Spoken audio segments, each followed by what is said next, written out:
Welcome back to the Nose Plays Endless Space 2. It's been a while since I've recorded any Endless Space 2, but it's time to finally jump back into it. Now, I know that we actually have two brand new factions to explore since the last time I played the game extensively. I have jumped in a few times off camera and played both with the Hishu and with the Umbral Choir at this point. And also just played a couple of games with some of the factions that I have more experience with, just to see some of the new mechanics. So today what we're going to be doing is kind of taking a first look at the Umbral Choir, and I'll be giving you my opinion on how I feel their mechanics work and some ideas on what might prove to be some good tactics with them. So these are certainly not the end-all be-all. I haven't done a ton of research on these guys, but I do have a little bit of a feel for them now after trying them out a little bit. And I think I have some ideas on how they play and what might be really good strategies to use with them. So if you're looking for tips and strategies and new ideas, this is the right place for you. We're going to go ahead and get started. Just show you what I have going on. I turned the difficulty down a little bit. I don't usually play on the highest difficulties anyways, but I haven't played in a while, so we're gonna not set everything quite as hard as I usually do when I play. And then we'll just go ahead and get started. There will be a cutscene. I'll go ahead and let it play, just so you can see that in this first video. If you haven't already seen it, it's pretty cool, and this is a pretty cool and very unique faction, which is a trait that's common of all Endless Space games. Very cool, unique factions.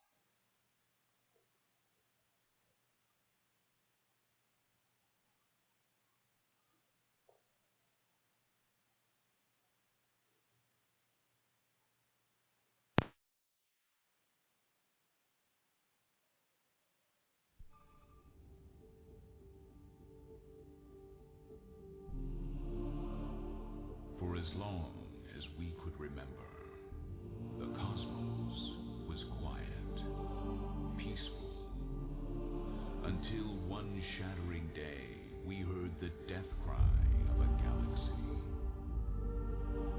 It was then we understood our purpose: to heal and bring peace to whatever life had risen from the aftermath.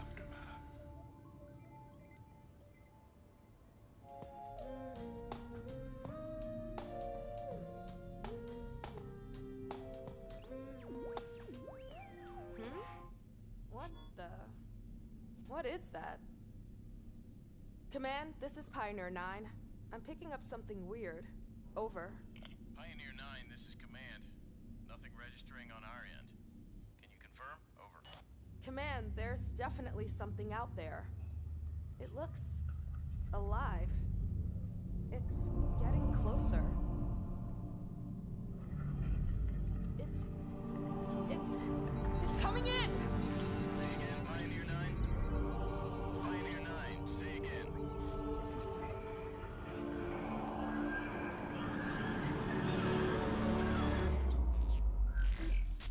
Radio check, Pioneer 9. Status, Pioneer 9. Pioneer 9. Command, this is Pioneer 9. Disregard last update. Over. Pioneer 9, this is Command. Please confirm you are not in danger. Over. Command, this is Pioneer 9. Everything is in order. Out.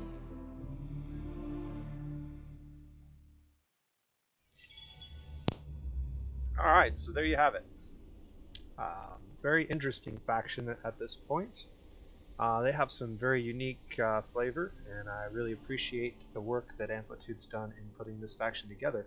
You may or may not know this. If you're a follower of Amplitude, you probably do. But this faction was largely based on polls from the community on Amplitude's forums and websites. So the Amplitude Forums Games Together website They held regular, over the last year and a half, I think,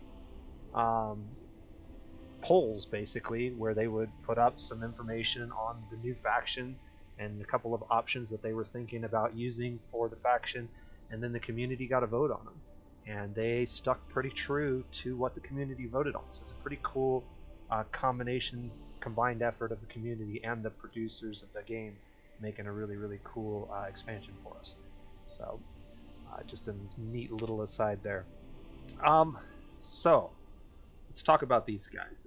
These are the super sneaky, ethereal, space wormy healers of the galaxy. Yeah. So we'll get a little bit of their story, and I might talk a little bit about it as we go through some of the quest stuff, but I don't want to spend too much time on that. What I really want to do is talk about the mechanics of early game with these guys and how it differs from other factions, and then how you might be able to take advantage of that. So there's a couple of things that these guys have going for them that's pretty neat. Let's just skip that for a second. Okay, so this blue cap mold is probably going to be the resource of choice for our space worms. We'll talk about that in a second. And then this is our hero. Fasol Staccato has joined your empire. You'll notice there's a lot of the Umbral Choir.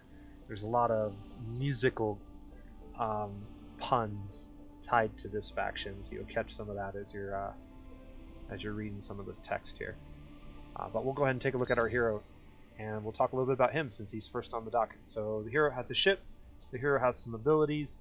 I want to talk about his abilities first and foremost. So this section right here is the new section of abilities. This section of the hero tree, or ring, target thing, is pretty good. There's some pretty neat stuff here. So the first skill of import is Dark Bandwidth. If you assign this guy as a governor of a system, he will increase your bandwidth on your empire by 5, and a second point will increase it up to 10, I believe. 10 bandwidth is not insignificant, but it's not a ton of bandwidth either. So it is very useful. This faction is all about utilizing bandwidth. He also has evasion on fleet, so 10% evasion on fleet's really good. Just basically increases your dodge by 10%, reduces a lot of incoming damage. Particularly useful against attacks like missiles, which do a lot of damage. If you dodge one of those, you're doing really good. Increased vision on fleet, and increased industry on system. 5% doesn't seem like a lot, and it's not going to be a lot in the early game, but in the mid to late game, depending on how you've built up your system to that point, this can actually be pretty significant.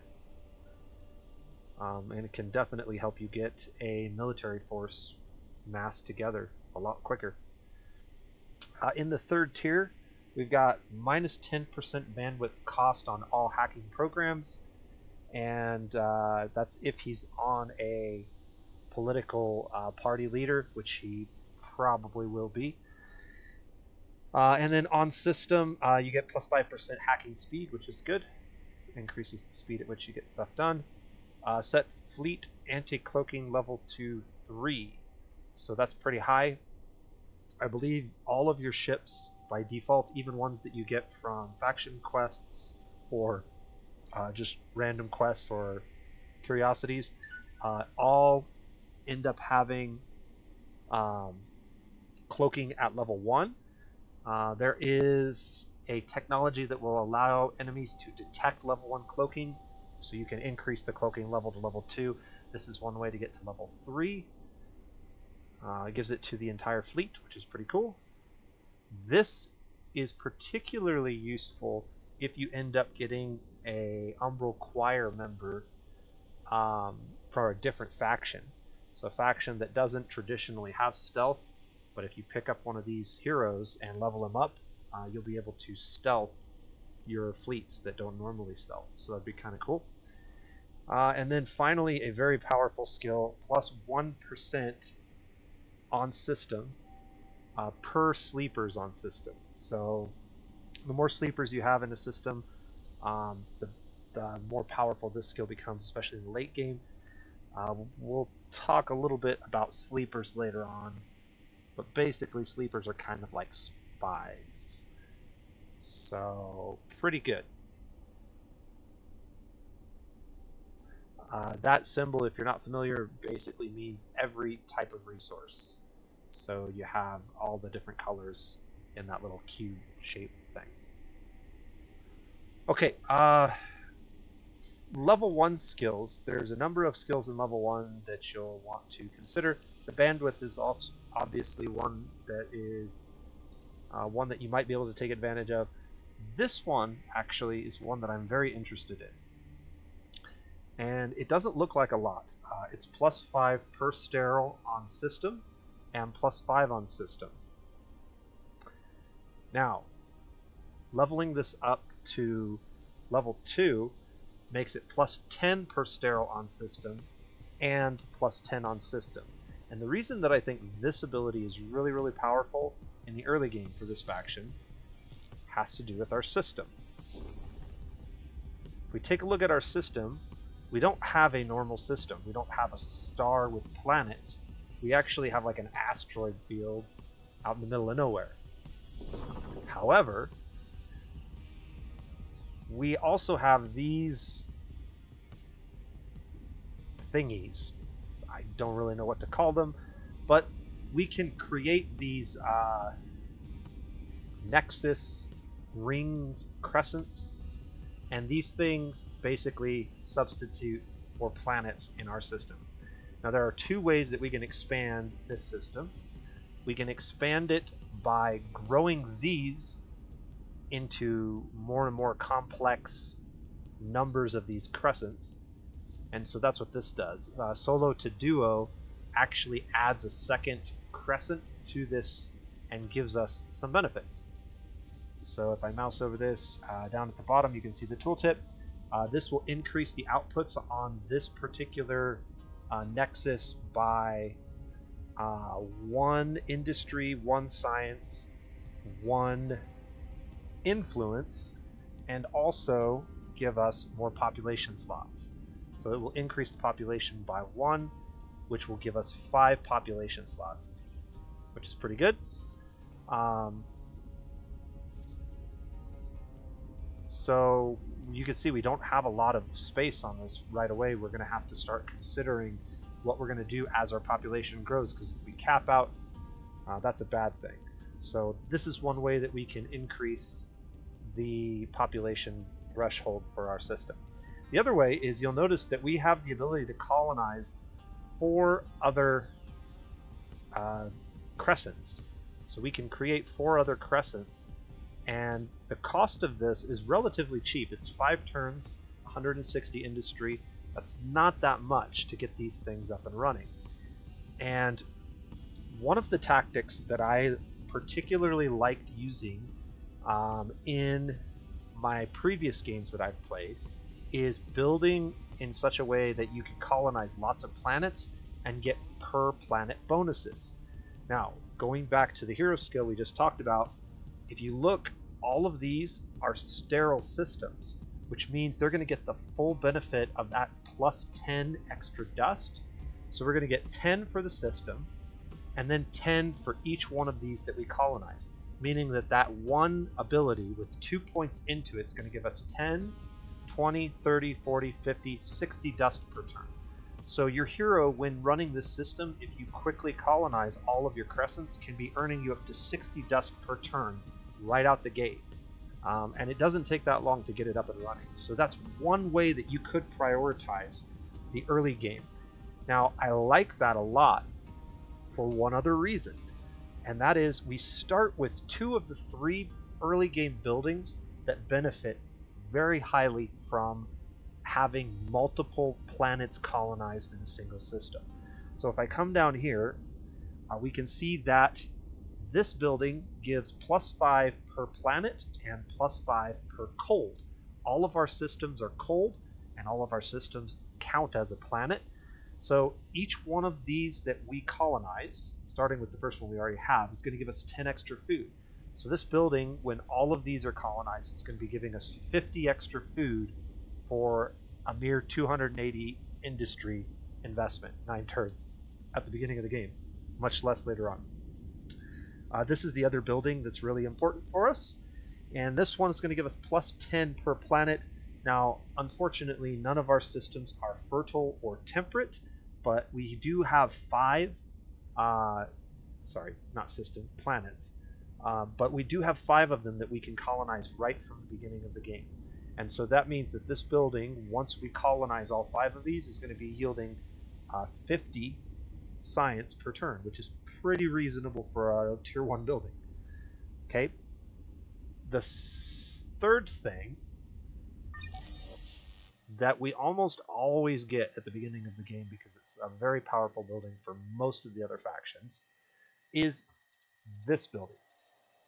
It looks like they've changed the name of it, actually. Industrial Refrains. This is changed because this is a specific In the Shadows affinity tech. What does this do differently?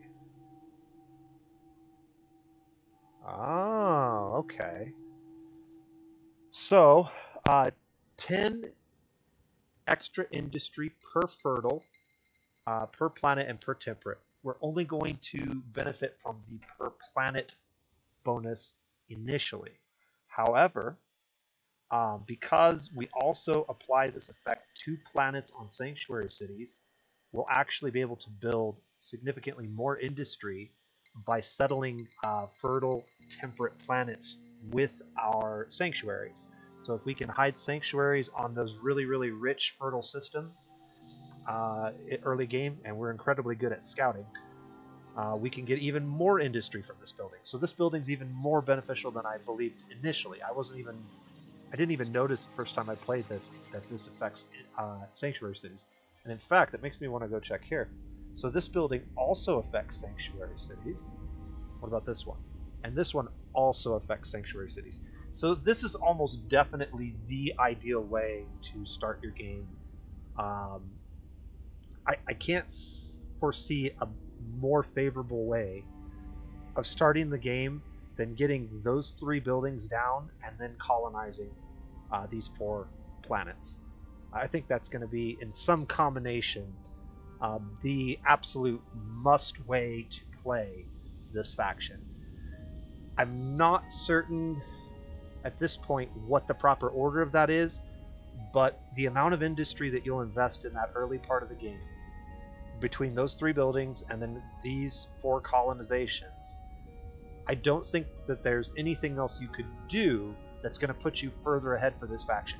And the fact that all 3 of these buildings further expand and further benefit from the sanctuaries that you place later in the game just means that it's just going to continue to pay off for you. It's going to continue to pay dividends.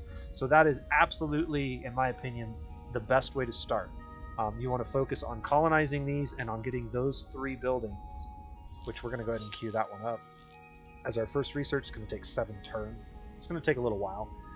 Now, these buildings are both really good as well, and they have very, very short investments. I don't know whether they're worth rushing in place of some of these other ones. Probably still worth doing because they're so cheap and they're so quick to get up. Getting this industry down as quickly as possible is going to be the most important thing that we do, followed very closely by food, probably. But I'm going to go ahead and start with these 2 queued up.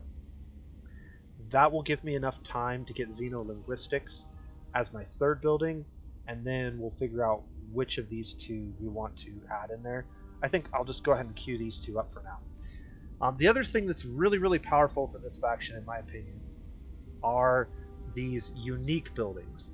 These buildings that can only be built once in your empire in a certain location, they're going to have incredibly powerful effects if you decide to populate, fully populate your main city, which is basically what you're supposed to do when you're playing a single system or single city faction like the Umbral Choir, because we don't actually get true colonizations on other systems. We kind of get these sleeper cells, which we'll talk about.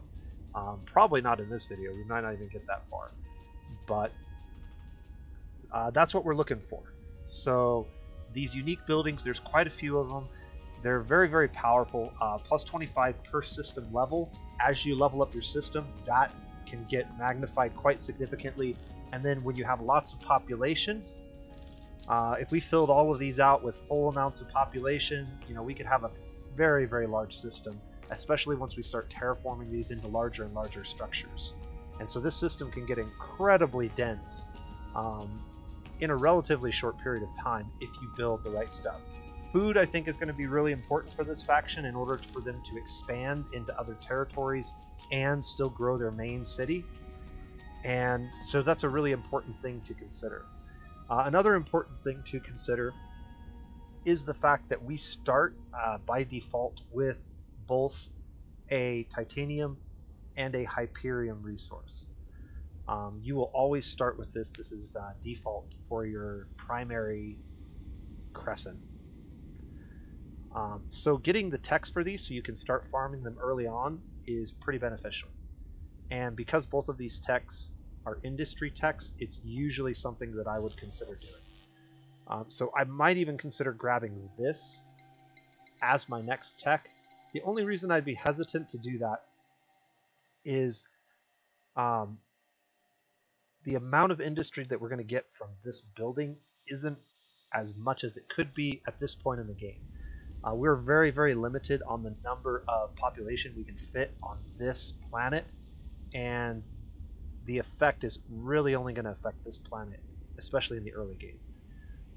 So until I can grow this bigger through terraforming, where I have more population pips on it, I may hold off on that, but the Hyperium is pretty useful in the early game, because a lot of the early modules that you want to equip your ships with, particularly the movement modules, which are really, really useful for scouting, which we're going to be very good at, are made of Hyperium. So I would consider rushing both of those techs. In fact, my first 3 techs are usually this, this, and this. So we started with 2 of the 3 that I would normally rush for many factions, depending on my circumstances, which does give us a little bit more leeway to try and grab something else. Our other early game options are not all that enticing, although there are some good stuff up here in this second tier, and also food buildings are pretty good, but we don't have any luxury deposits and we don't have a big population yet, so this building's not going to be as good right now as some of these other ones. Off-world agribusiness is good because it allows us to talk to miner civs, which is something that we want to do, and also gives us that approval building. And then the military tech is not that important for us in the early game. We basically can avoid military conflict for almost as long as we want. I don't think that that's the wisest thing to do if you're trying to win the game, but you have that ability with your stealth. So I'm going to go ahead and queue this up as my second building for now. We'll just kind of see how this plays out. We're going to need to assign this guy to somewhere. And my feelings on heroes is that it's almost always better to assign them to a fleet in the first 10 turns of the game or so, and get them as much experience as you can through scouting as opposed to through building. You will hit level 1 eventually through building the low tier buildings, or sorry, level 2, and be able to put your first point in a little bit sooner typically than when you get back because of your cooldown. But most of the time I've been able to hit level 3 with my hero before I bring them back by the end of that cooldown timer. So in my opinion, it's better to miss out on a couple of turns of level 1 or level 2 benefits to get a lot of turns at level 3, because you're going to be starting way earlier at level 3 than you would normally if you get the right amount of curiosities. Now it is a little bit of a crapshoot because it does require you to have some curiosity dense regions in your nearby area, but we're going to deal with that pretty easily. Let's come back to the hero for a second, and let's talk about the best way to get this guy decked out. Actually, let's talk about our ship first, because the reason that we're going to do what we do with the hero has a lot to do with these ships. So these ships are really, really cool. Actually, let's go to this screen and take a look at them here. These ships are really, really cool. They are maybe the most powerful scouting ships in the game. Maybe. Let's pull these off and show you why. You may notice that they have absolutely no offensive ability whatsoever. 0 offensive ability is not great, but because we have the ability to scout with stealth, it means that we're pretty okay with that. We don't need any offensive ability if nobody can see us to shoot us down. So, that's pretty cool.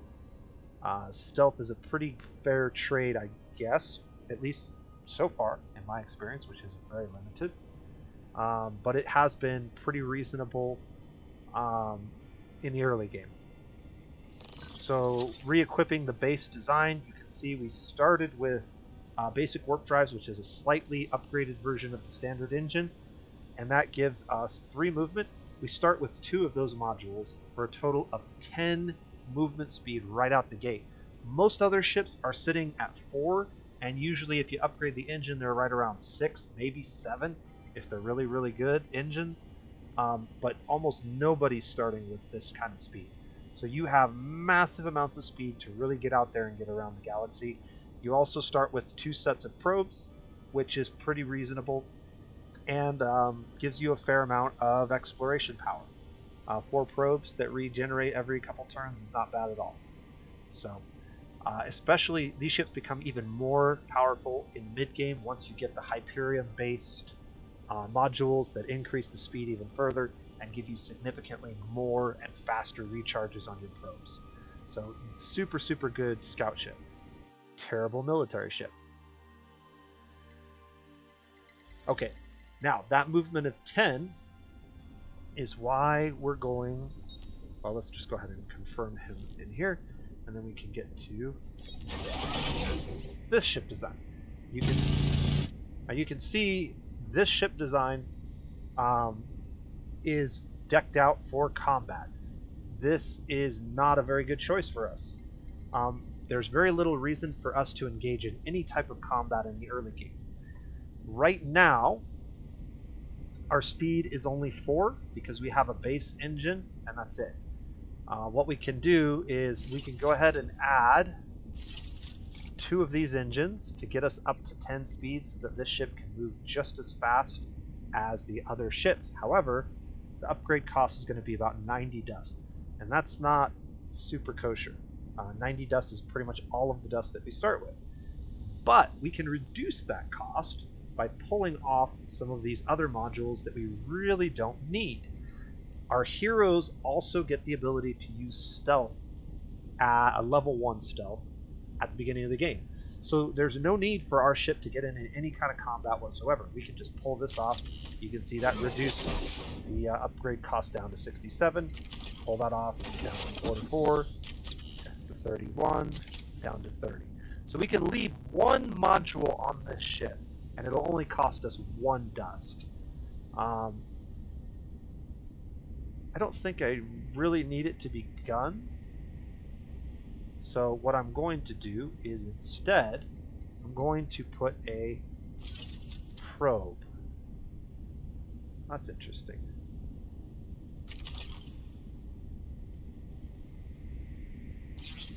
This one just costs less to put on, I guess. The probe has the same industry cost though, doesn't it? No, this is only 13. That's why this one costs more. Okay, well, we're going to do it anyways.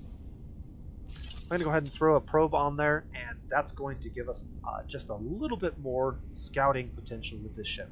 Remember, we don't plan on leaving this hero out in space for very long. This is strictly in the early game to help scout curiosities and to get him a couple of levels as quickly as possible. So I'm going to go ahead and apply this design. That's about half of our money, and I think well worth the investment. Let's go back to that screen for just a second. You can see we have 8 turns. So our hero has been assigned to a fleet. He has to remain part of this fleet for the next 8 turns. That means on turn 9, we're going to be able to move him back to our capital. Whether we do that will greatly depend on how close we are to leveling up and how many curiosities are nearby. We want to try to get him to level 3. He starts at level 1. We want to get him to level 2 and then to level 3 before we bring him back to our system. So, let's go ahead and get this guy and his buddy moving that way. And then we're going to send the other ship down the other lane. And I totally goofed that up. I don't have a good way of undoing that effect. And that's seriously a bad thing.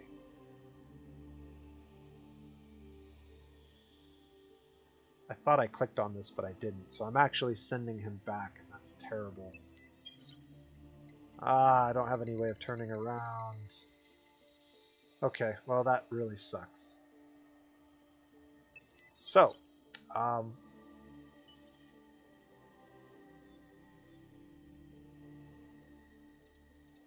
what we're going to do instead... How many curiosities are over here, actually? Ooh, pretty.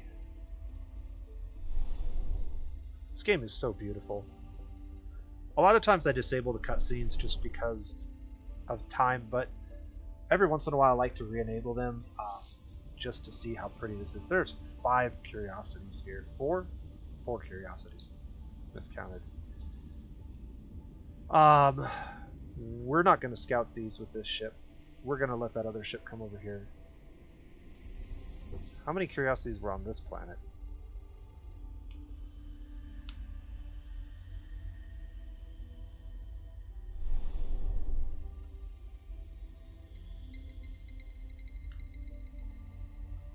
So we've got deciduous trees nearby.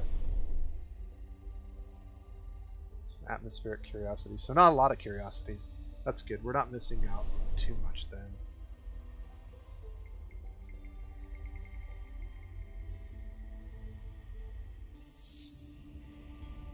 Okay, this is interesting. We have a very decent planet right here, a large monsoon planet with 2 very positive anomalies and a strategic deposit. This will be probably the first thing that we do with our hacking.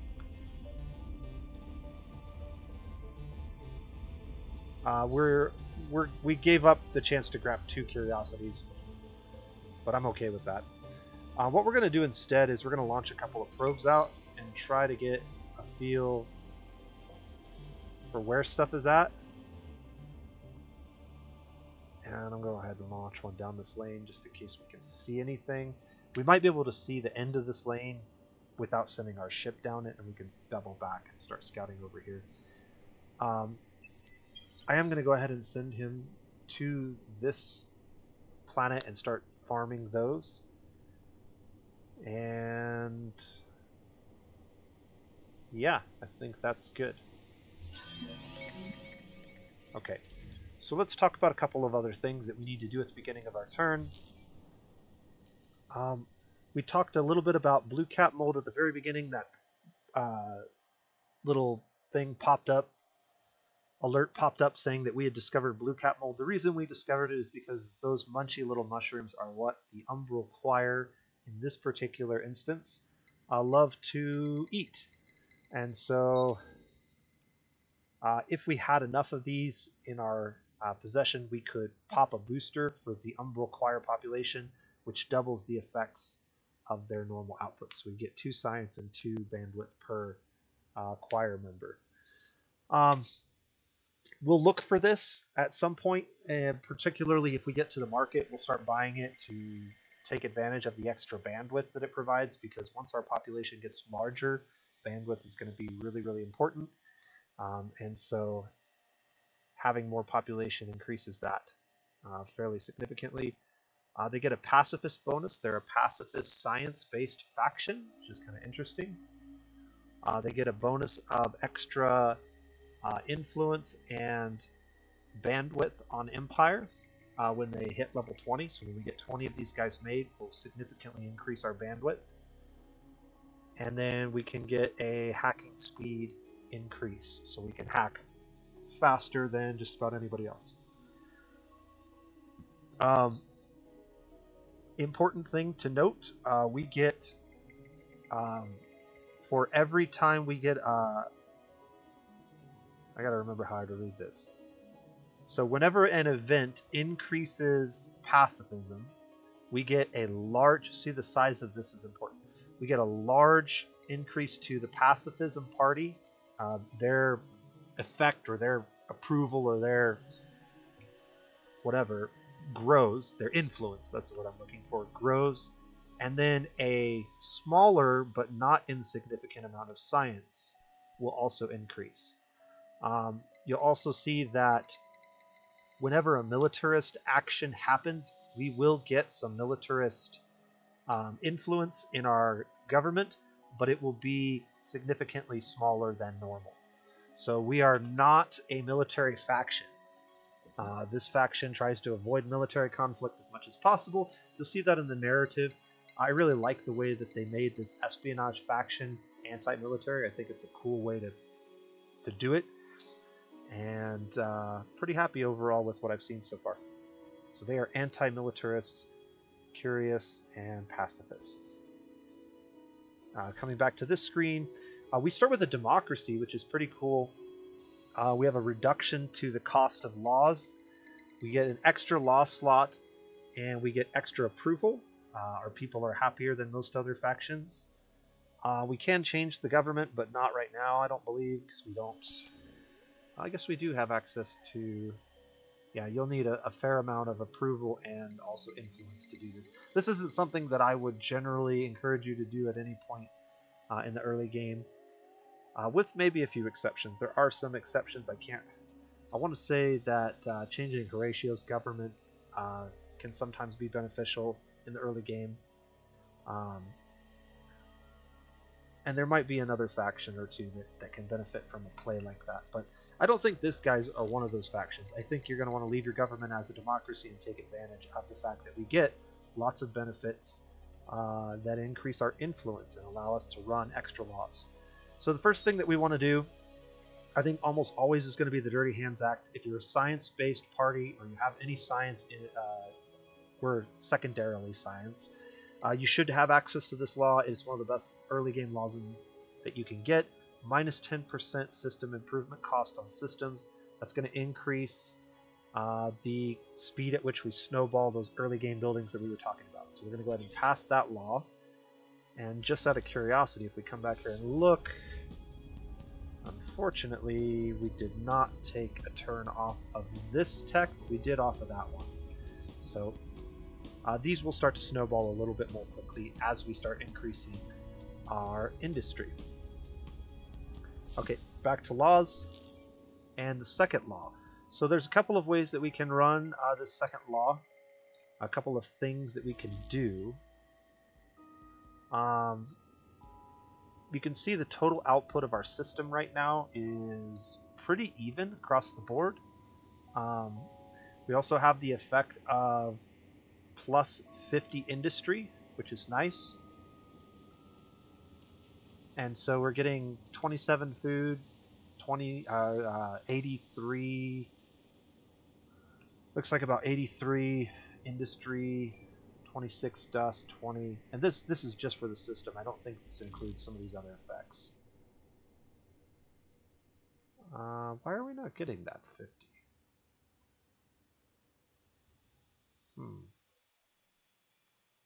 Curious.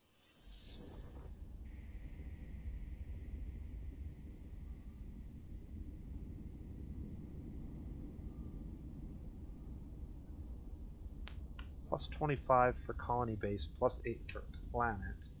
I don't think that 50 is going to kick in until the next turn.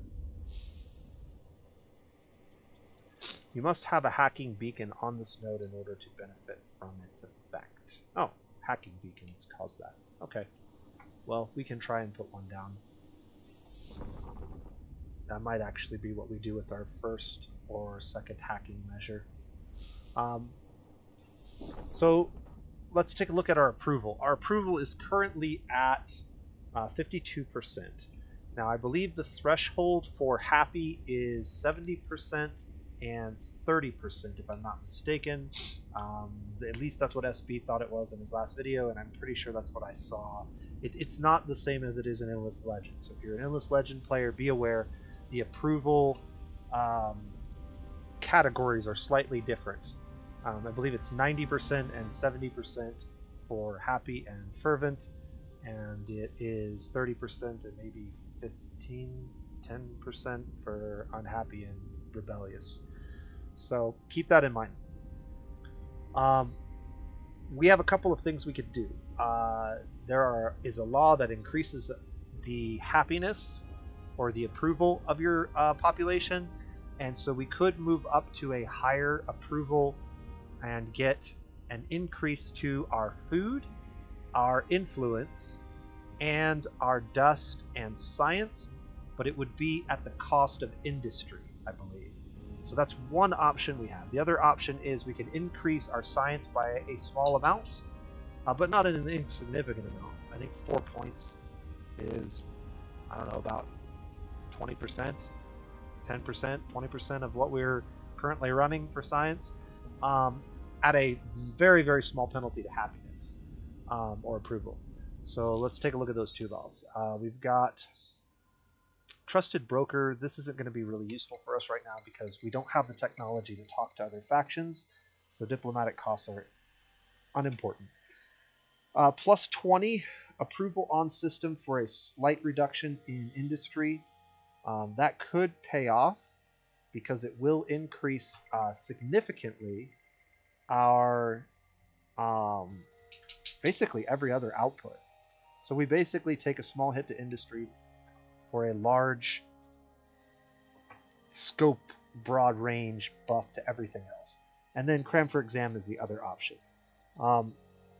Normally I would not recommend reducing your industry at all in the early game. This is more of a law that I would use in the late game or the mid game when I need the approval because I've expanded so much and I've grown so much, and I just need to get my approval under control for a little while, and I can take a small hit to my outputs as a result. I'm kind of thinking differently for this faction, and I'm not sure which of those two laws that you should run, but I am sure that you should definitely run one of these two laws.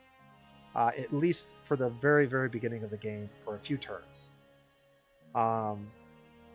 This is one you could also run. I would hesitate to run this law. It's going to give you a very minor amount of dust, which we don't have a lot of use for in the early game, although getting a stockpile of it's never a bad idea, because it will become useful. But it's going to put you dangerously close to the threshold that actually reduces the outputs on your system for a number of different things, and I don't want to be anywhere near that. So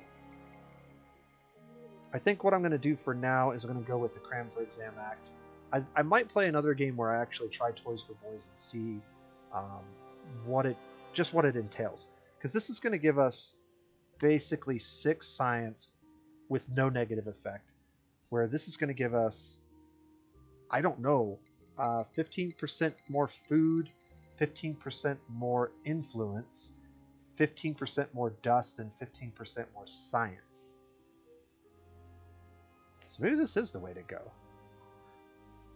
Let's go ahead and try it. I did Cram for Exam Act in one of my earlier playthroughs, and I know how that feels. Eventually you do want to drop this, because when your population starts to grow, the approval penalties start to have a negative effect on your ability to keep your empire at the proper threshold. But let's try this. Let's see what happens. So if I do that, what are we getting now? Alright, so we're getting 4 food. We're losing, so we're paying 3 industry at the moment to get 4 food.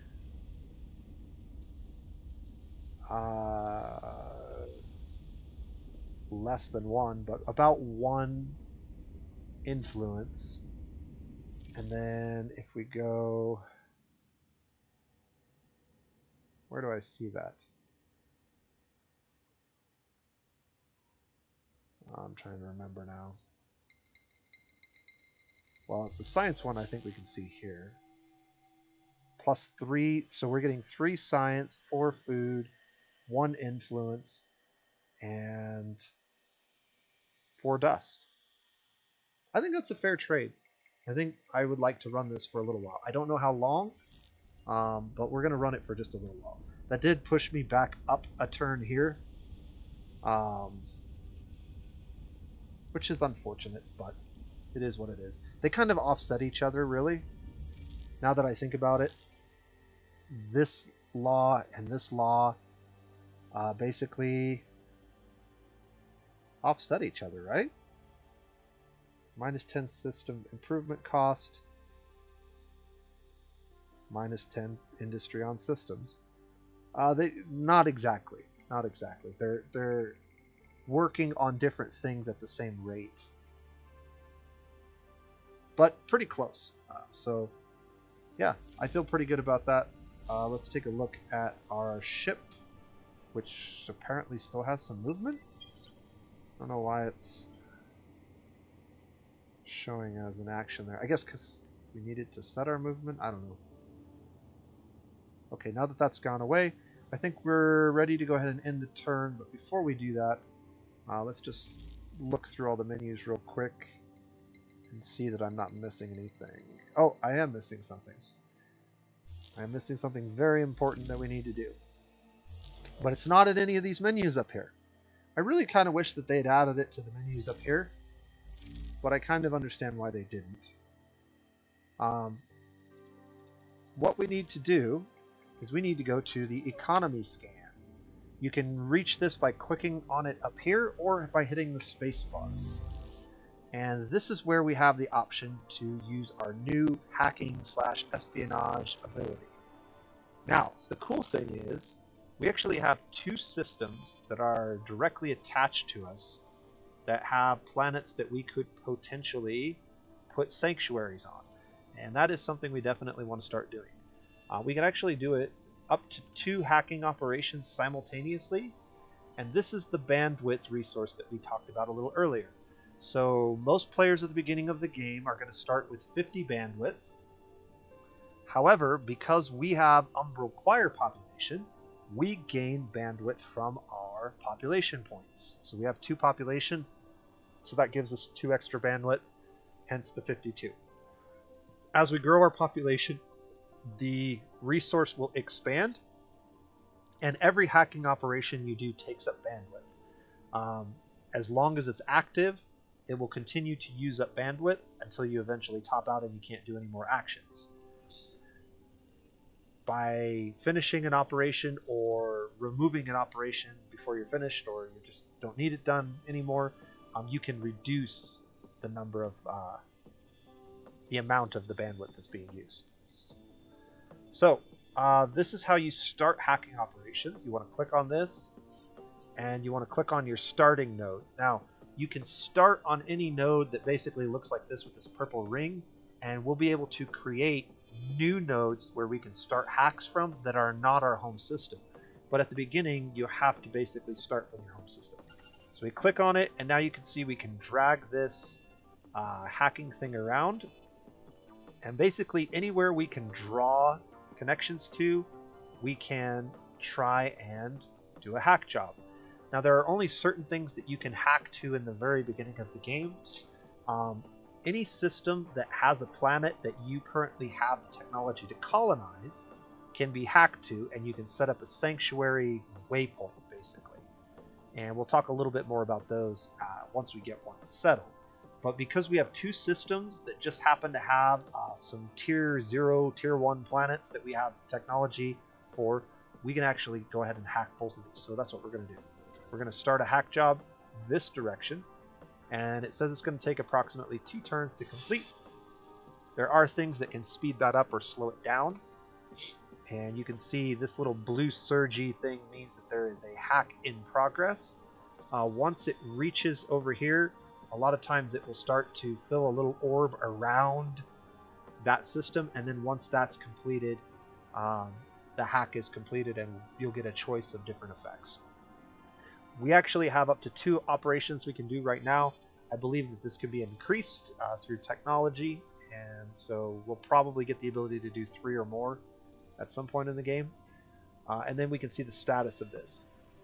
And so this gives us a little bit of information on its progress. We're at 0. We'll gain 61% of the total progress in 1 turn, and it'll take 2 turns to finish it. I think this means that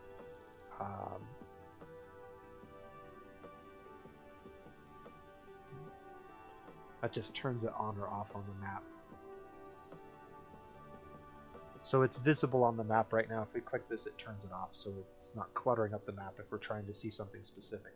I imagine that this spider web of hacking things can get quite complex, so I guess maybe that's pretty beneficial. We can cancel this mid-hack if we want to, and there are some reasons why you might want to do that, which we'll talk about later. One is to free up bandwidth for a more important task. And then we're going to go ahead and we're going to start another one. So click on that, click to this, and yes.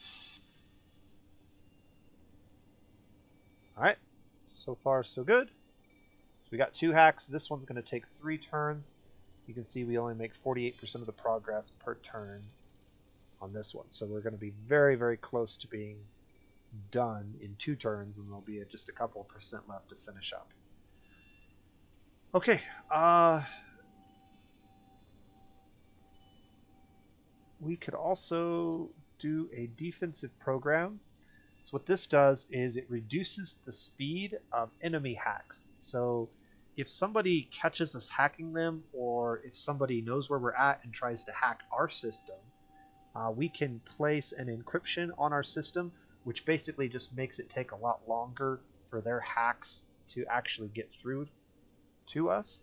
And there are some defensive programs that we can set up, and basically it's like a race, and whichever hack finishes first will actually win the race, and bad things happen if you happen to lose the race. We're not going to bother with this right now, but you can see it has a cost of 15 bandwidth, so that's where the bandwidth bar fills up 15 points of our 52. If we were to spend on an encryption, we could encrypt and then cancel it later to remove that 15 and be vulnerable. But we're not going to bother doing that right now. What we're going to do is zoom out and go ahead and end our first turn, because now we've officially been through all the menus. We've done everything we need to start the game, other than goofed up our movement on this ship. But I think it's going to pan out because we're going to get all these, and it looks like we might even be able to just zippity-doo-dah this direction. So we're delaying ourselves a few turns, but maybe not enough to matter in the end. Remember, our goal with that hero is basically just to get him to level 3 as quickly as possible.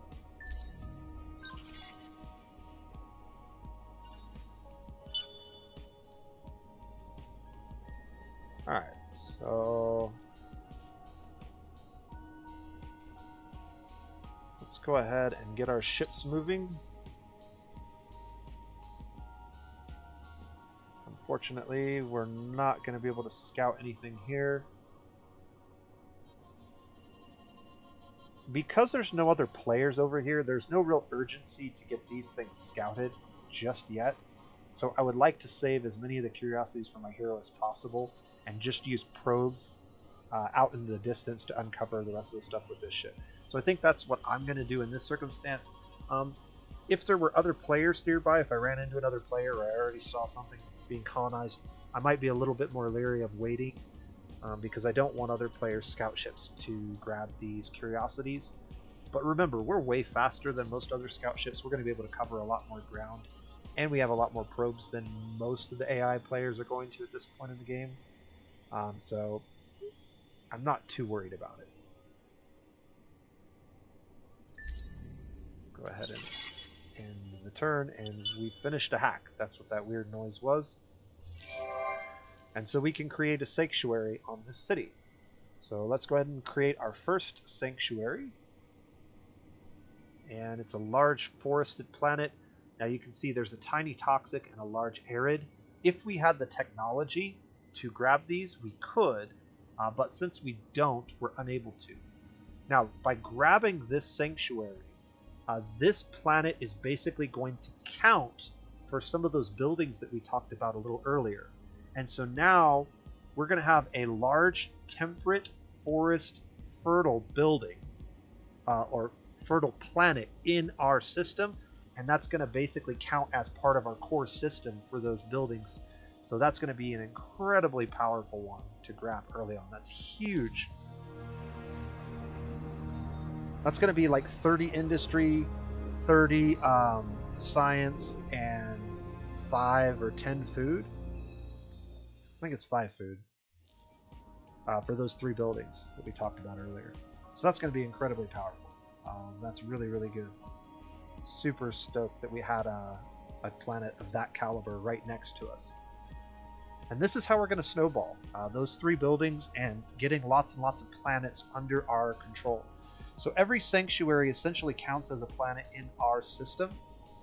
It doesn't count as a planet as a new system, but it will count for some of these other buildings and other effects. I don't know if the hero effects apply to these other things, but it might. I think it may just be those core buildings, though, that get a steal effects from sanctuary planets. So we'll see.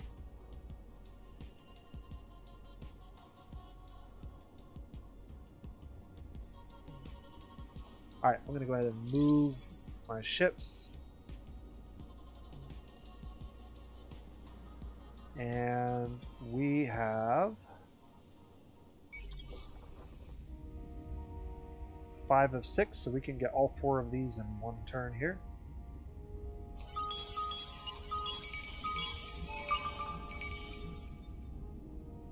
Alright, that's a lot of experience. 50 influence. Our hero's leveled up. And I'm going to go ahead and I'm going to put my first point into this skill for now. This is going to give us 5 dust on system and 5 per sterile, so 10 dust total if we put him back as a governor right now. That's going to get bigger. What I don't know, and we'll find out very soon, is whether or not that sanctuary planet is going to count towards this at some point. No, I want to apply that skill. There we go. Okay, so now he's locked in, and we have 1 probe left. We're just going to save it and continue this direction. And then this guy's got 2 probes. Let's go ahead and send a probe out this way and that way. And then get moving. Alright, what else did we find? Aurora waves are a good anomaly. Hollow planet is a good anomaly. And the analytical engine could be really good for us. +1 per curiosity discovered on system. We're going to uncover a lot of curiosities with this faction, I'm thinking. I think that's just going to be the way it is. And a titanium load. So we could get that to be a fairly significant number.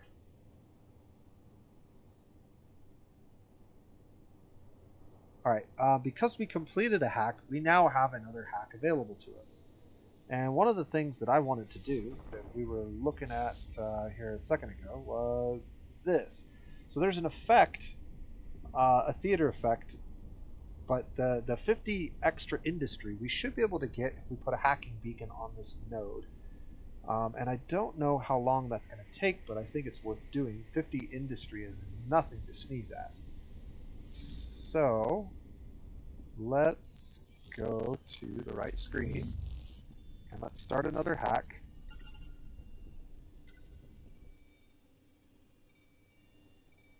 You can't hack yourself.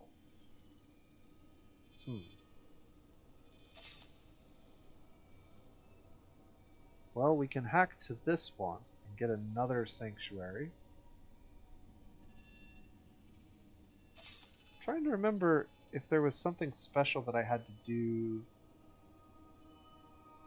to place the node thing.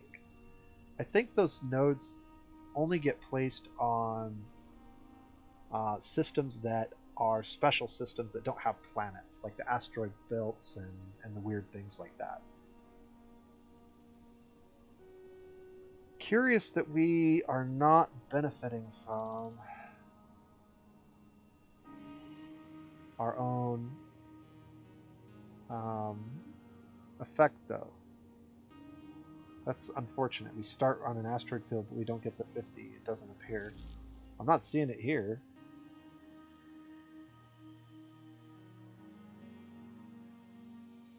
Alright, now's maybe a good time to talk a little bit about sanctuaries. So sanctuaries are pretty cool.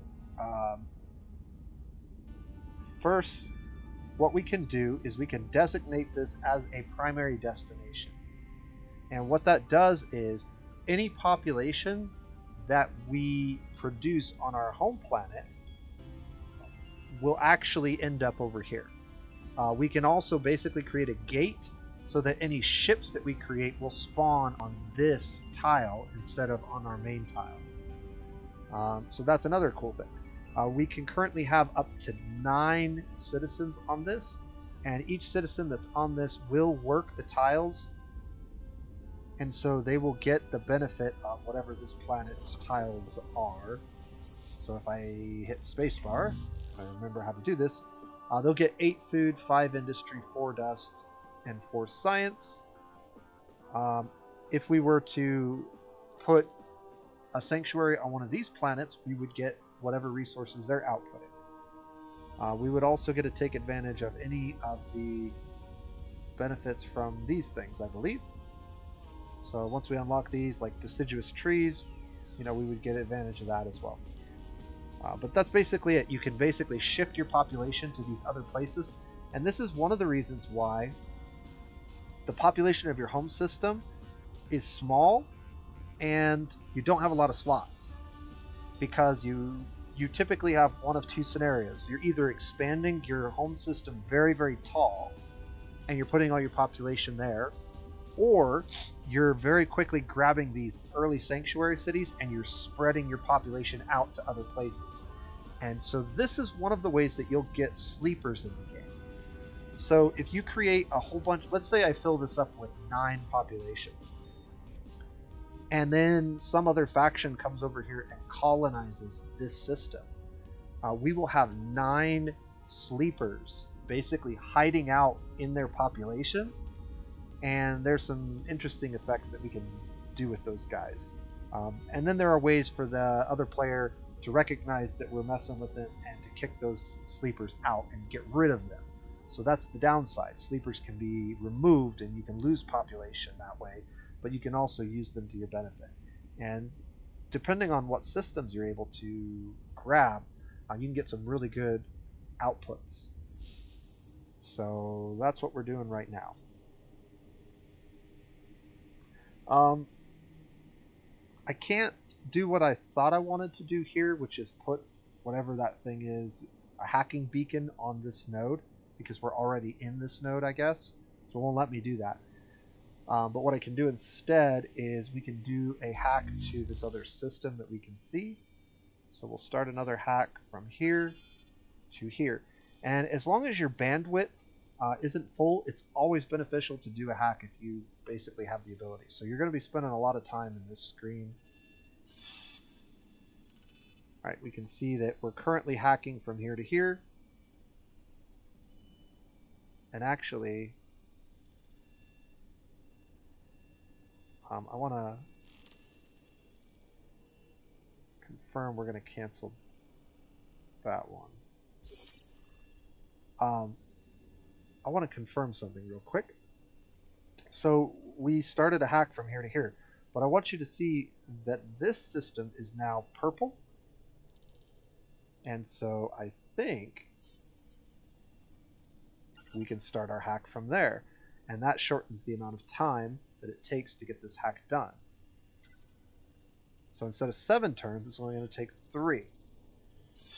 And so the fewer systems that you have to travel through to get a hack done, the better. So getting these sanctuaries has the added benefit of giving you new points to hack from. Alright. Go ahead and end the turn.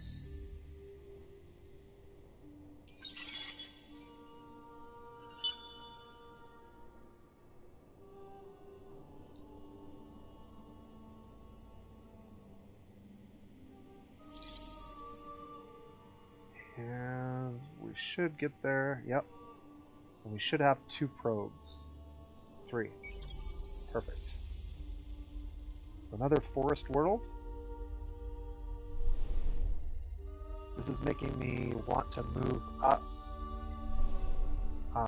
the Xeno-industrial infrastructure building even more, because these forest worlds basically count.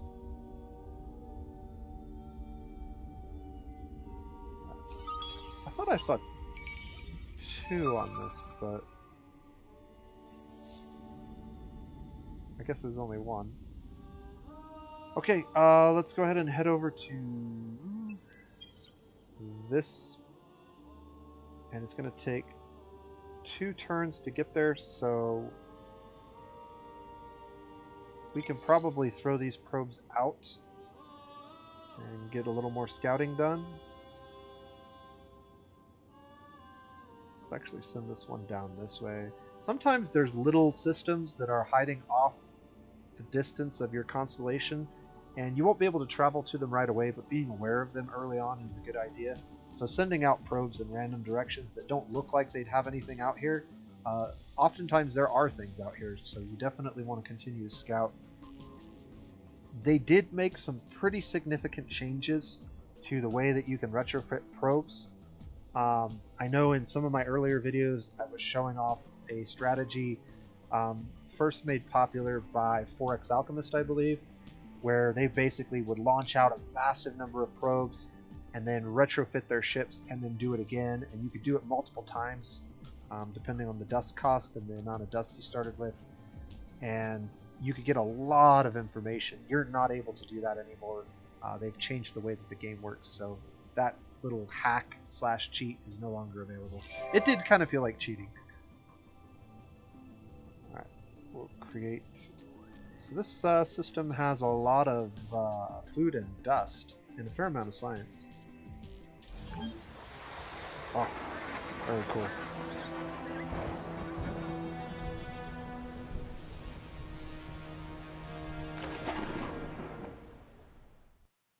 So very cool.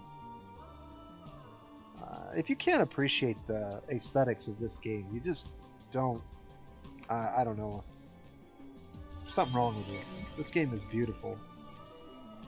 Even if it is a little bit clunky in some ways, I think overall it's just a great experience. And I have a ton of fun playing it.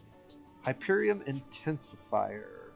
Energy damage is increased. Critical chance is increased. Uses Hyperium. Interesting. I probably won't be using that anytime soon. We are low on manpower. Why are we low on manpower? Let's talk about that. So,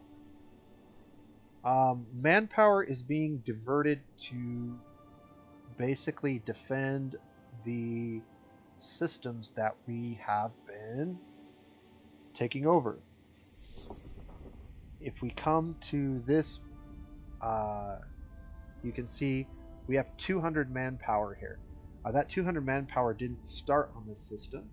We had a pool of manpower. I think we had about 300 or so manpower that we had pulled up.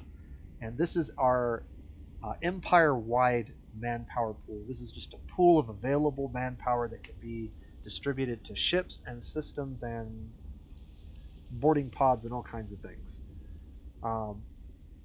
As we use this up, it will replenish, and it replenishes based on your food output. And if we go to this screen, we can see that every turn our base is increasing by 12, and we have a maximum capacity of 700. So we'll get 12 extra manpower every turn until we reach 700. However, because we have fleets and systems pulling 124 manpower from this pool every turn to fill up their pools, we're depleting this. And like I said, I think this was at 300, and it's been reduced significantly from there. So we're actually going to run negative for quite a while. What we're going to find if we check out this other system is that this system is at 0 of 200. But you can see we're going to add 124.3 this next turn, and then it's going to cap out at 200 manpower on this system. We won't be able to get any more manpower on this system for a while beyond the 200 without some other things going on. So that's why our manpower is suddenly depleting. Now, once we get this one hacked, this one is going to have the same problem because it's going to need 200 manpower, and we're going to be at a deficit, earning only 12 a turn. So it's going to take quite a while for that one to fill up. This one will be full next 2 turns from now, maybe. And that might be what this little meter is measuring here. You can see a little purple meter is filling up. I think that's the manpower that was filling up, because this one doesn't have it anymore. So, okay. Anything else that we need to do this turn? No. Although I do want to see, out of curiosity, we're still only losing 3.3 industry per turn, so 3 industry per turn. But now we're gaining 4.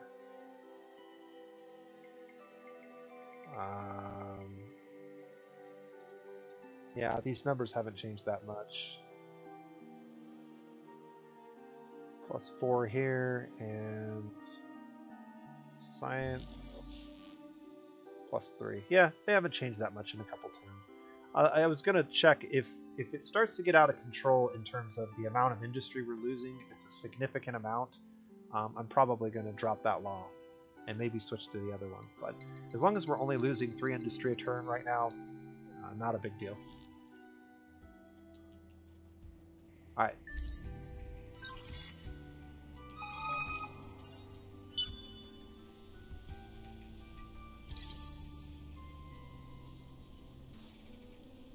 We have probes going everywhere. Let's send one there and there and keep moving.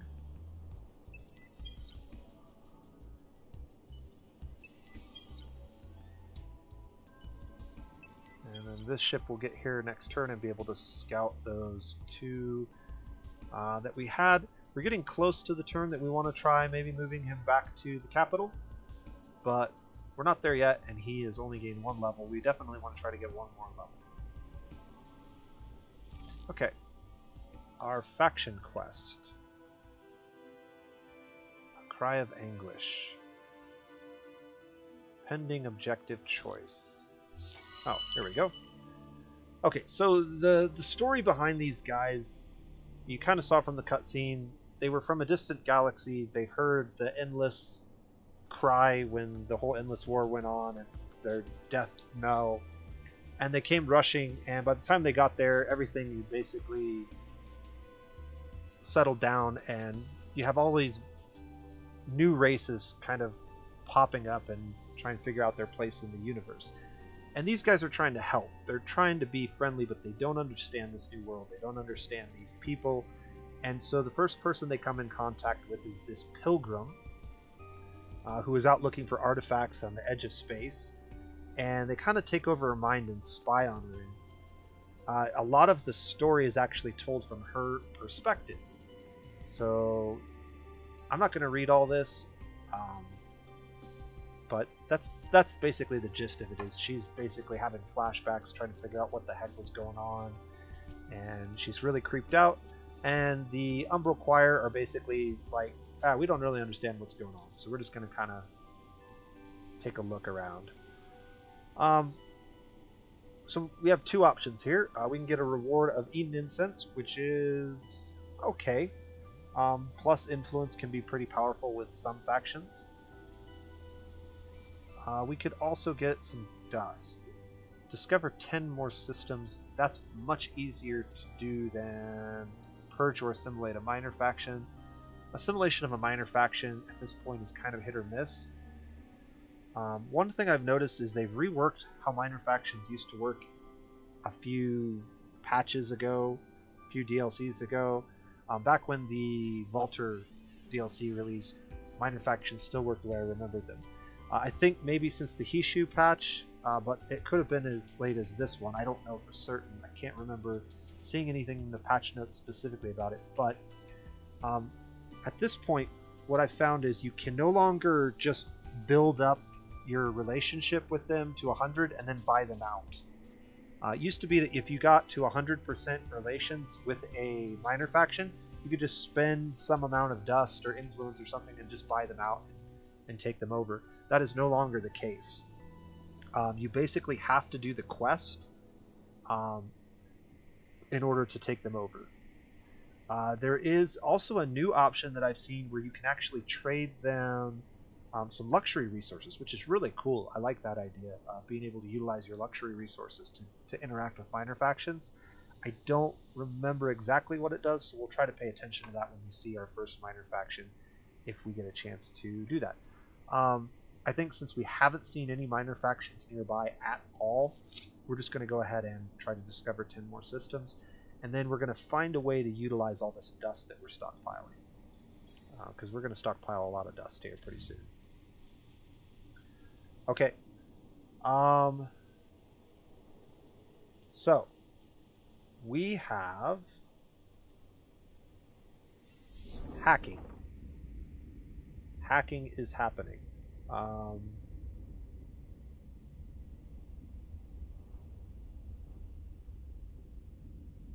We are still 6 turns away from that, so that's going to be a while.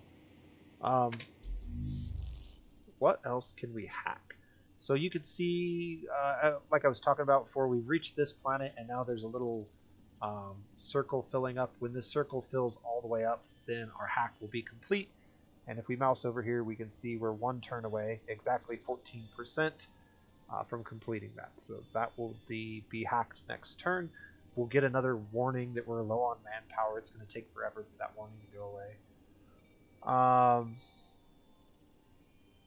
What else do we want to do?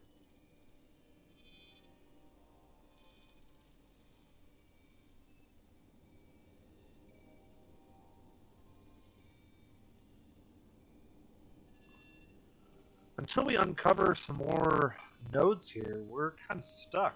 I can't really do any other hacking. I could create some encryptions, but there's no need to do any encryptions right now.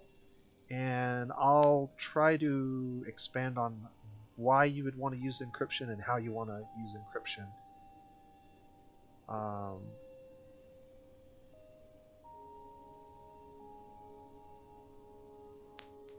But we're doing pretty good overall. So I don't think there's anything else we can do right this second. We're going to get Xeno-linguistics in 2 turns, and this is going to be a very powerful building for us. In fact, I may just go ahead and move it to the front of the queue as soon as it's done. So we may not even get into cerebral reality before we build that building. And the big reason for that, let's come back to technology. It says that these bonuses of 10 per fertile, 10 per planet, and 10 per temperate also apply on sanctuary systems. So if you think about that for a second, we have one planet here, so that's 10. We have a planet here that's 20, 30, 40.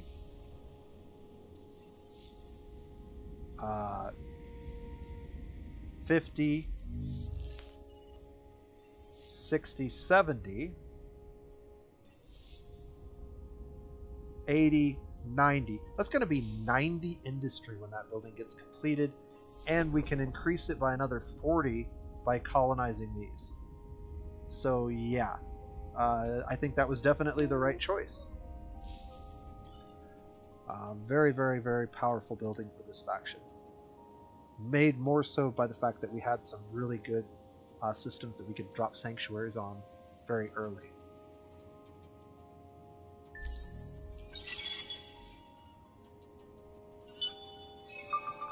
Alright. So here's an asteroid field that we can go ahead and throw a beacon on. So we'll demonstrate that here in just a second. But first, let's go ahead and get the rest of this turn. Did we make it? We did. Alright, cool. So we've got enough probes to go ahead and search both of these.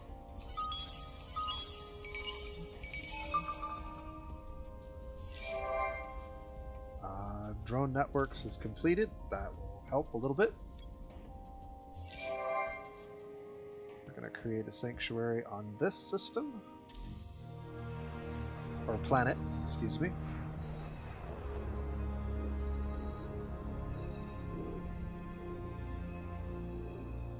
I find there's so many words in this game, and I think the right ones, but my mouth doesn't always say the right ones. And it's really frustrating when I go back and watch my videos. I know what I meant to say, and I just say the wrong thing over and over again. It's really, really frustrating. So if you catch those things, feel free to point them out and give me grief about it. It's something that I try to correct when I recognize it, but I just talk so fast sometimes that I don't always recognize it. So, okay, we're gonna try to get that taken care of. More science, that's good.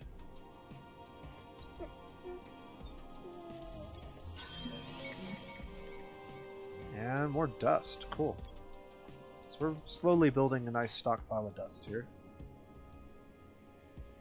Okay. There's some more curiosities over here. Let's take a look at what we found. Pretty.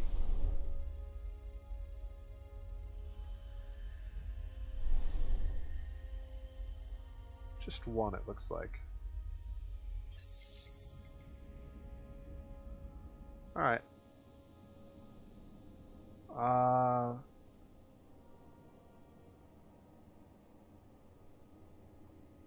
Where do we want to go?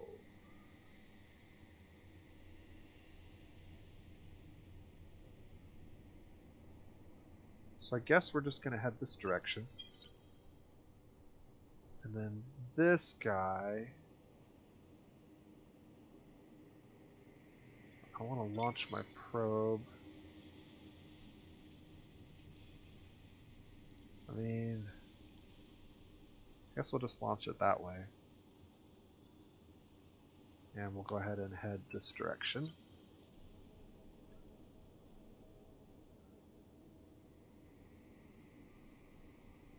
And just to check on our hero here, our hero is almost level 2. This next curiosity probably will get us there. If it doesn't, we'll get there within a turn or two. And we will move back to our home system.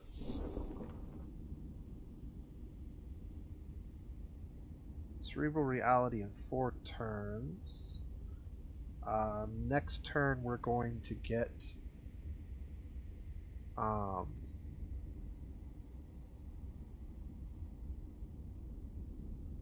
the industry building. So what I'm actually going to do is I'm going to go ahead and put a turn of work into this building, which is going to give us another 10 industry immediately after. and free up more population slots for our population. Right now, I think I'm going to just let our population on these systems grow. I could start shifting them to the other planets if I wanted to, but we make 8 industry per turn here. I don't think any of these were greater than 8.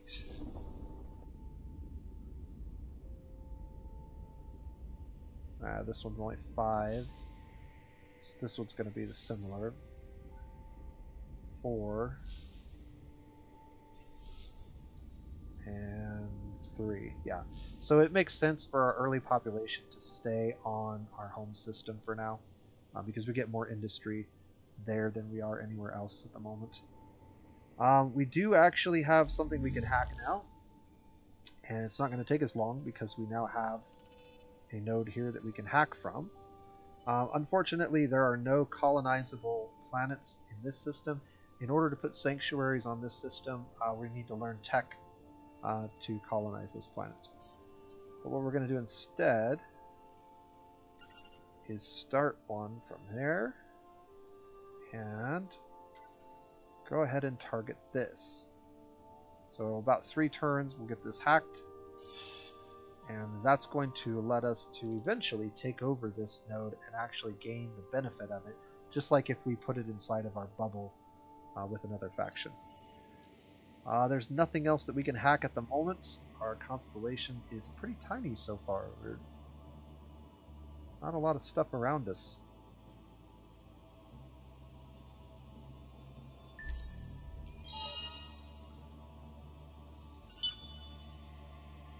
Alright. Go ahead and get our ships moving. Okay, good. It branches out a little bit further, so maybe we'll run into something good.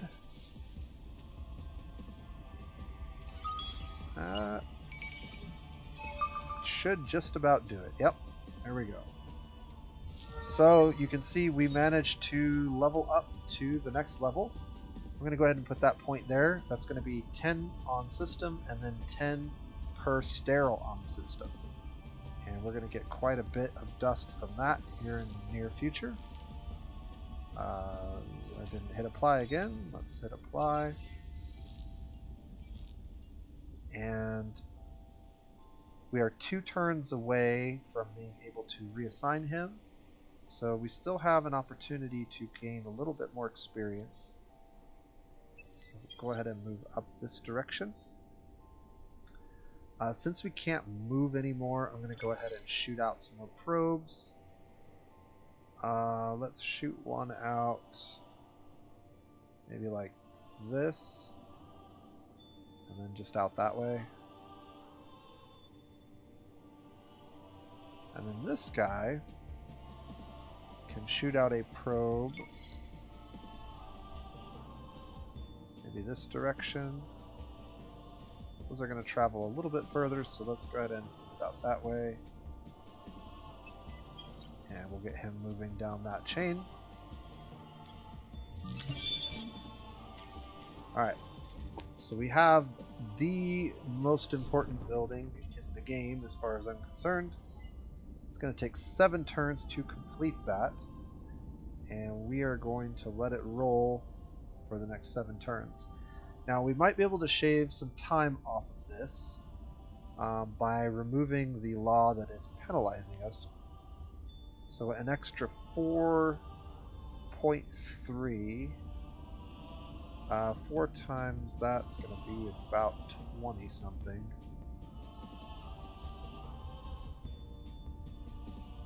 So at our current rate of industry, I'm not sure that it's going to be enough to make a turn faster. So maybe we'll just leave it as it is for now. We're starting to get a little bit more from food. And we should be getting a little bit more from dust once we get our hero over here. Oh yeah, let's take a look at this. So, be the first to produce 100 dust in a single star system. We're at 24 of 100.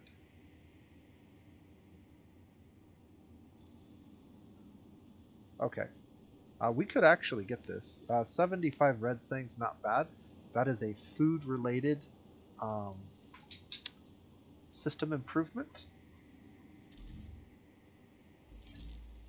We don't have the ability to do system developments, but basically you use these luxury resources to give massive bonuses to your system. This one gives dust. There's one that gives industry. There's one that gives food. And the red thing is the one that gives food. So we could get 60 food on our system, which wouldn't be bad at all because growth is a really big part of what these guys do well, as far as I can tell. We do have the ability to start another hack, so we're going to do that. And I can hack it to there in 5 turns.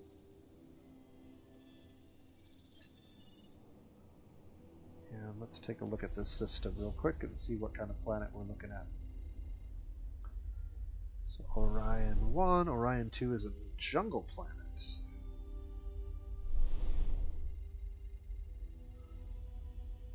Okay. So jungle planets. There we go. It's got a split anomaly, so a little bit of food, but reduced science and approval. It is also fertile and hot and large, so we're going to benefit from fertile and hot once we get those other buildings down. Cool.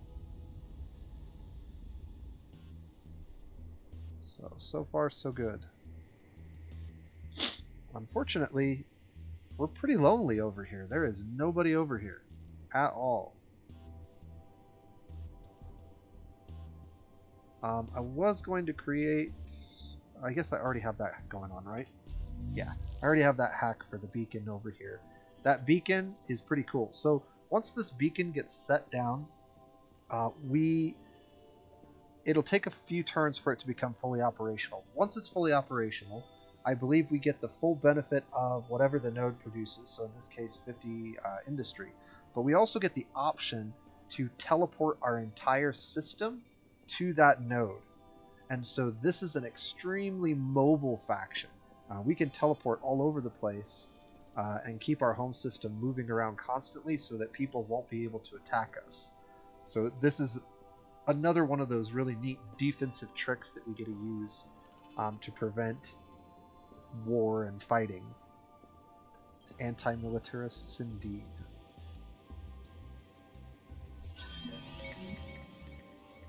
Fearful symmetry. That's a pretty good anomaly there.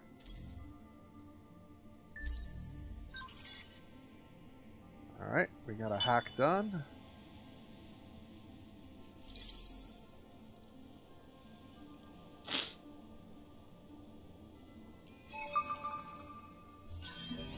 Ooh. We know what this means. So, rejuvenation field has been discovered. This rejuvenation field is the starting location of the Vultures faction, which means we've started in the same constellation as the Vultures. So the Vultures will be nearby somewhere. Fortunately for us, we're invisible. So even if we find them, they won't be able to do anything to us. Not quite there yet. But we can go ahead and grab this curiosity. Now, one thing that I am concerned about with this faction is that I don't know how well they're going to play in multiplayer. The fact that the other players will likely know that you're playing with them it takes away a lot of the advantages that this faction has. B, human players are going to be able to notice things that other players like the AI may not. So if human players start seeing curiosities just disappearing off the map without any ships around, they're going to know that an Umbral Choir player is nearby. Or if they get to a constellation like this, like they're in this constellation with me, like the Vultures send a scout over here, and they see that there's like 0 curiosities over here, but they don't see anybody, there's a very good chance that there's an Umbral Choir player over there. So you'll see that. What you're going to notice right now is that our manpower is at 0, and we are producing a very small amount of manpower every turn, but it's immediately getting deposited on these 2 systems, and eventually this one as well. So manpower is going to be a real problem for us for a little while. Luckily for us, we are well hidden. So this faction, I don't have any movement left, so I'm not sure why they're giving me access to this, because I can't scout anything or do anything. I guess we'll just put him to sleep for now. And we found some more deciduous trees, but nothing else at the moment. We're going to go ahead and end the turn.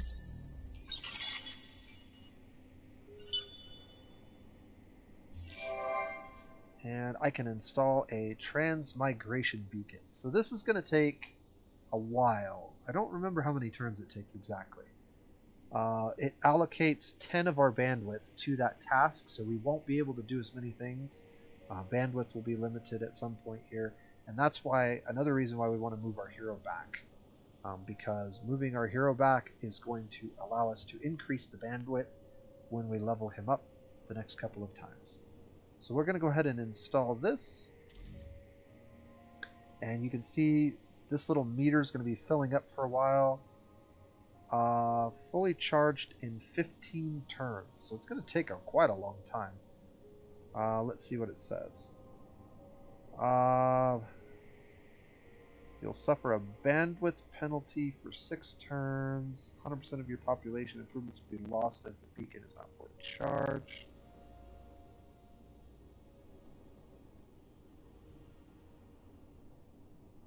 You can migrate your home system here. Migrating before the beacon is fully ready may damage existing assets.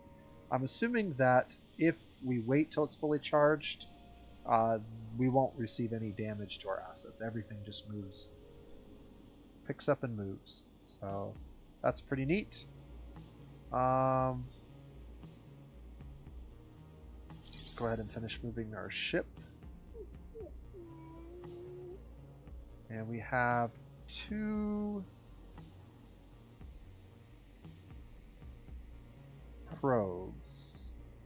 We could send 1 that way and see what's down that lane. And maybe 1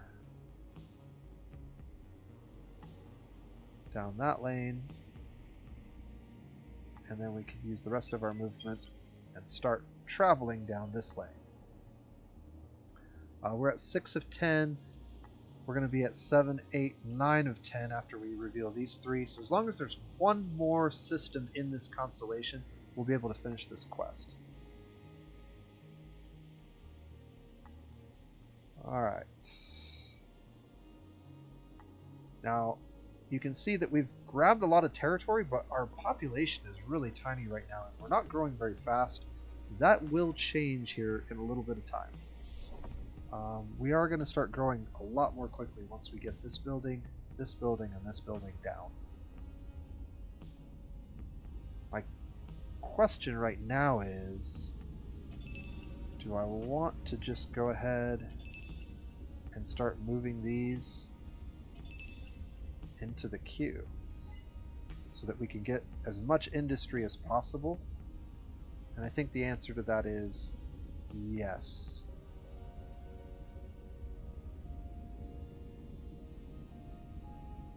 Alright, it is also turn 9, which means next turn.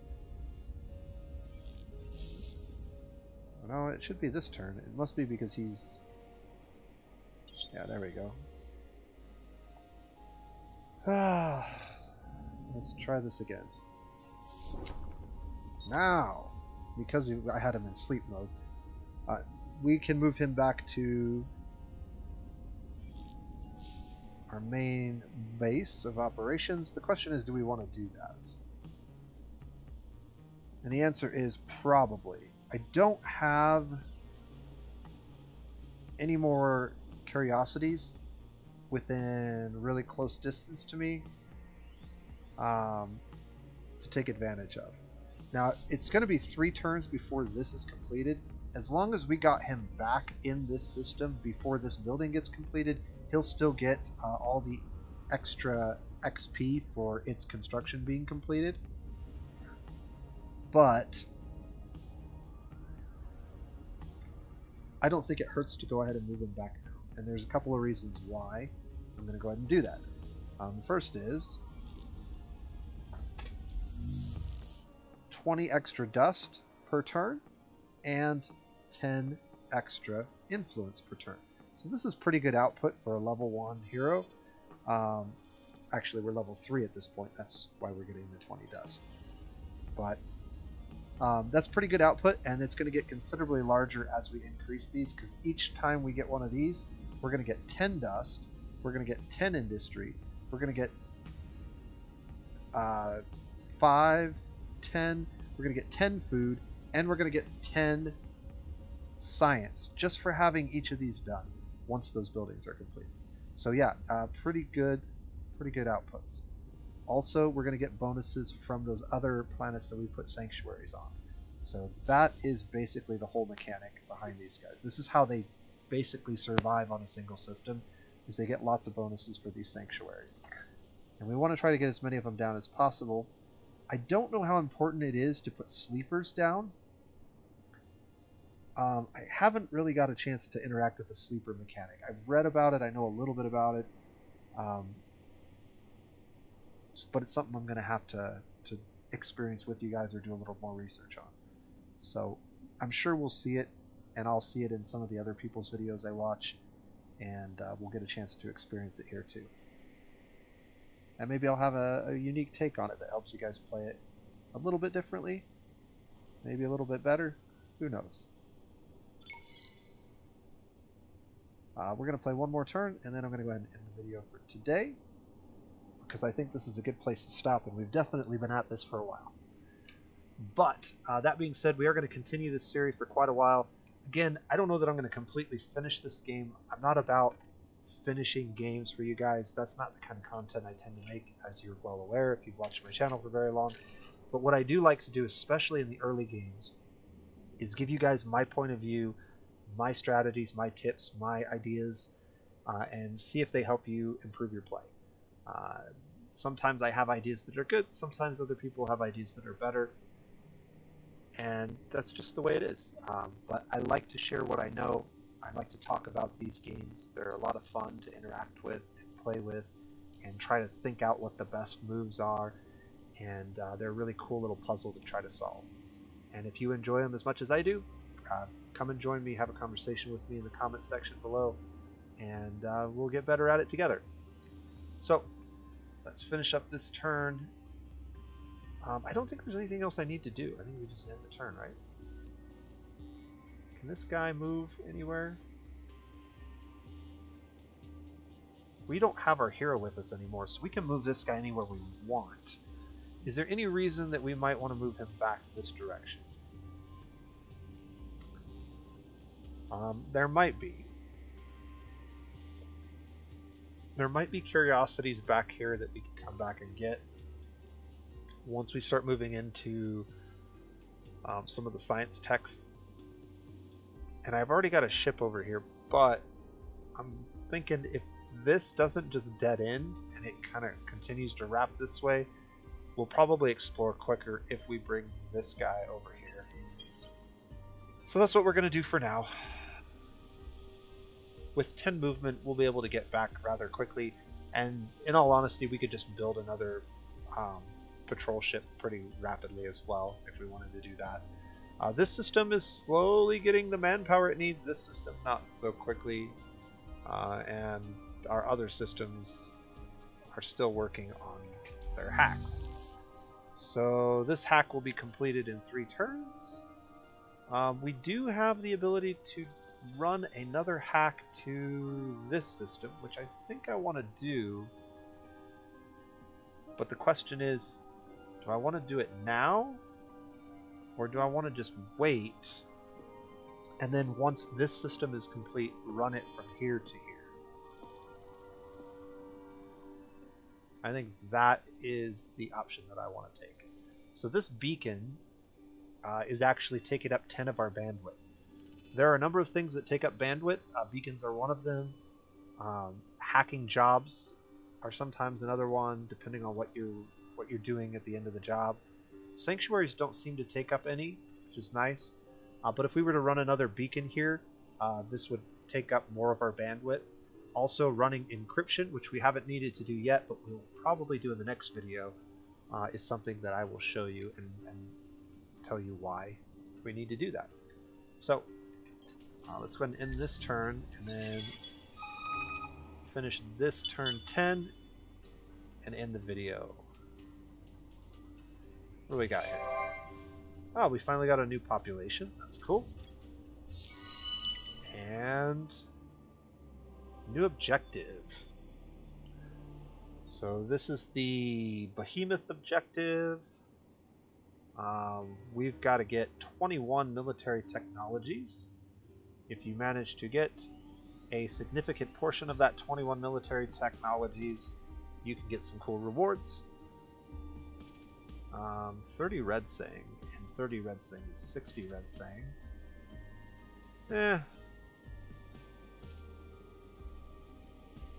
I don't really think red sang is that valuable that we want to work on this. We're not a military faction anyways, so that's probably not going to happen for us.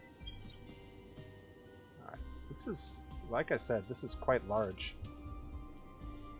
There is a massive number of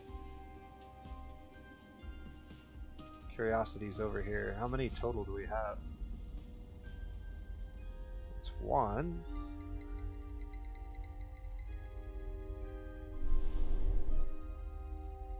2, 3, 4. Holy moly. This would have been a ton of experience for our hero. 5, 6.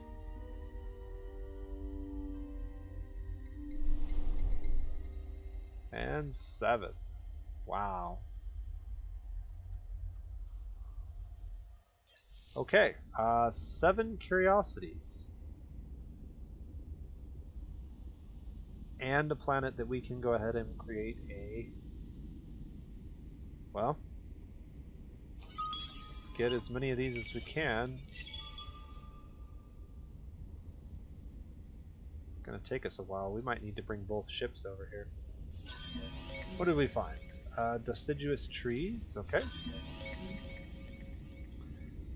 Our empire now has access to Jadonics. Oops, I didn't mean to do that, but I believe that's just the manpower queue again. Over here we have some ash planets, desert planet, and an ocean. So another one that we could, with 3 more curiosities. Jeez. Where's a quest that gives us curiosities? Or gives us stuff for curiosities. That is something we didn't look at. I'll take a quick peek at it.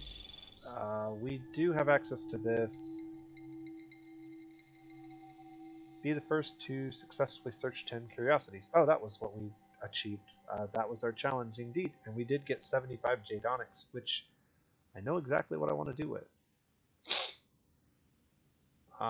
We are at 67 of 100, but we are 3rd out of 8 factions, so we're probably not going to get this one before another player does. However, getting system development is going to be a major priority for us now. With this load of Jadonics, we could get another 60 industry on our primary system, and that's going to be really, really beneficial. So, tech-wise, we're going to stay in this tree. And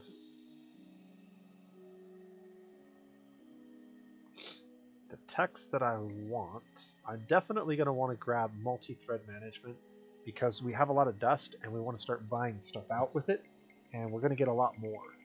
So being able to buy things out with dust is going to be beneficial to us. Also, this building is really, really good for our faction. It's another one of those unique buildings that you can only build once in your empire, but 25 dust per system level basically means 50 dust for us, because we're going to immediately grab our level 2 system improvement, and then an extra 3 per population. So this will be a good one to grab as soon as our industry gets high enough to make it feasible to build it. This one's not as effective because we don't have a lot of luxury, so probably won't be grabbing that. Same story with this, although the ability to colonize ash does have some advantage. It's probably not worth it right now, which basically leaves galactic commodities. And this one definitely has some advantages. The Miners Union provides more of the titanium and hyperium that we're already mining, and access to the marketplace is very, very good. The order in which we do these, buying this out is probably more valuable than that. That being said, how quickly do we need to get this built? Because it's going to take us 2 turns to get this done. We definitely want to get it finished eventually, so we're not going to cancel it, but we could move it further back in the queue if it makes more sense to get these done quicker. I'm not sure that it does. I think we'll just let this complete so that we can start mining the Hyperium, because right now we've already got 23 titanium. We're mining 6 per turn.